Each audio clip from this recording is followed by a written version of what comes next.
ថាគេបកកែរីកូនបកកែថាឲ្យ admin ពេកថ្ងៃនេះមកបាញ់ត្រីទៀតបងប្អូនប្រិមិត្តបាទអានោះឃើញណាសស្គូតែម្ដងបាទអានេះត្រីស្អីចេះទេបងប្អូនមិនតាន់ឃើញចាំយកចេញមកក្រៅសិនបងប្អូនប្រិមិត្តបាទហើយបាទទឹកមិនជ្រៅទេតែត្រីធំធំមែនតើត្រឹមតែកពួនជើងទេត្រឹមស្មងជើងទេបងប្អូនបាទតែត្រីធំធំចាំមើលទាញចេញបងប្អូនណា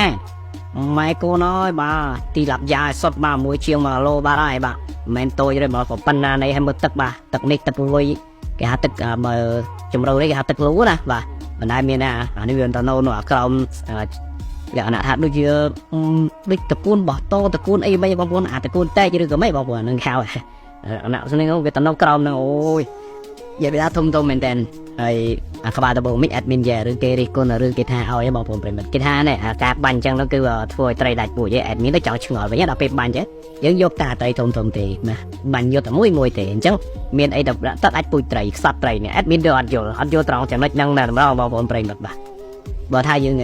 មិនតរិះគន់អានេះឆក់តរិះគន់ដាក់អាម៉លកាឡាញឹកនោះអត់តរិះគន់មករិះគន់រឿងបាញ់ត្រីធំមួយនេះបាទបើថាបាញ់ទៅដឹងថាត្រីពងបដាកូនបាញ់ត្រីទូត្រីឆ្ដោបដាកូនហ្នឹងវាសមណាព្រោះរិះគន់អានេះត្រីមកបើយើងស្ទួយក៏បានត្រីប៉ុណ្ណឹងណាបាញ់ក៏បានត្រីប៉ុណ្ណឹងចុះវាមានតែធ្វើឲ្យខាតឬក៏ធ្វើឲ្យដាច់ពូជត្រីរបៀបម៉េចអត់មានអត់យល់ដែរណាបងប្អូនប្រិយមិត្តអ្នកខមមិនហ្នឹងគិតយ៉ាងម៉េចហ្នឹងបាទសង្ស័យតែបែក$10ម្នាក់ឯងទេបងប្អូនតែ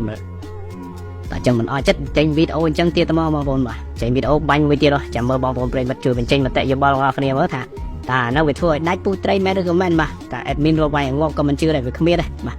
អូខេឥឡូវតោះមើលវីដេអូរបស់ admin វិញឥឡូវនេះបាទឃើញត្រីអណ្ដែងមួយបាទអូយត្រីអណ្ដែងមួយនេះធំមែនតែនបងប្អូនណាបាទតែមើលទៅមានអារម្មណ៍ថាដូចធំតែក្បាលមិនទេបាទខ្លួនដូចទូចហ្នឹងអានេះសង្ស័យតែត្រីជក់ម៉ែហ្មងជក់ម៉ែបែកកៅហើយសង្ស័យហ្មងបងប្អូនប្រិយមិត្តចាំមើលសិនបាទឃើញតែក្បាលមែនបងប្អូនក្បាលធំមែនហ្នឹងមើលខ្លួនទូចតែមួយមែនមើលក្បាលនេះខ្លួនណាបងប្អូនណានេះ$10ម្នាក់ឯងបងអូអីស្គមវាអញ្ចឹងចូល$20ម្នាក់ឯងសង្ស័យ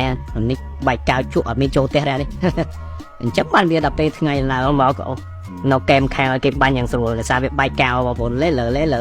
មើលវាហៅលេស៊ីមកព្រួញឲ្យដឹងអូខេបន្តទៅទៀតហើយមកដាំក្បាលចុះទៅទៀតហើយបាទរកមើលក្រោមថ្មក្រោមអីក្រោមថ្មនេះមានទេមានអូយបងប្អូនអូយធម្មជាតិស្រស់ស្អាតមែនតែនបាទឃើញត្រីច្បាស់តែញ៉ាំរងឲ្យចង់រត់តែច្បាប់លឹបចូលមួយទៀតមកហើយបាទហ្នឹងហើយមានតែកែវសម្រាប់ពាក់ក្នុងផ្នែកមួយអាដូចវ៉ែនតាកញ្ចក់វ៉ែនតាទឹកមួយណាបាទហើយនៅឧបករណ៍បាញ់ត្រីនេះមួយគឺយើងរួចហើយបាទសិក្សាណាស់តែប៉ុណ្ណេះមកបានត្រី14 5ក្បាលរួចមកហូបហើយចាំបាយបបឲ្យហត់នំទៅក្រៅយើងជាមួយទឹកត្រជាក់ស្រួលទៀតនេះងូតទឹកផ្ដើបាញ់ត្រីផ្ដើបានមកហូបបើថាបោះតង់នេះងូតទឹកលេងបាញ់ត្រីលេងហិចតើវាងូតទឹកហើយបានត្រីយកទៅធ្វើមកហូបទៅបងមិនទៅបបស្ទួយនំទៅហត់នំទៅក្រៅទេបងប្អូនហើយបាទនេះជាវិធីល្អបាទជាផុតពីការស្ទួយហើយនៅបបក្តៅទៅចេះលឿនឆាប់បានត្រីហូបទៀតបានឆាប់បានបោះតង់ឆាប់បានសវឹកទៀតឥឡូវបានច្រើនហើយសម្រាប់របស់យើងបាទតាំងពីព្រលឹមបានច្រើនគួរសមហើយឈប់បាញ់ហត់ហើយមិនឲ្យយកច្រើនពេកទេយកតែមកហូបប៉ុណ្ណឹងបាទអូយហើយជា4 5គីឡូហ្នឹងមិនបានធំច្រើនទេបាទធំមួយអាទៅ4 5ទៀតតែប៉ុណ្ណឹងទេ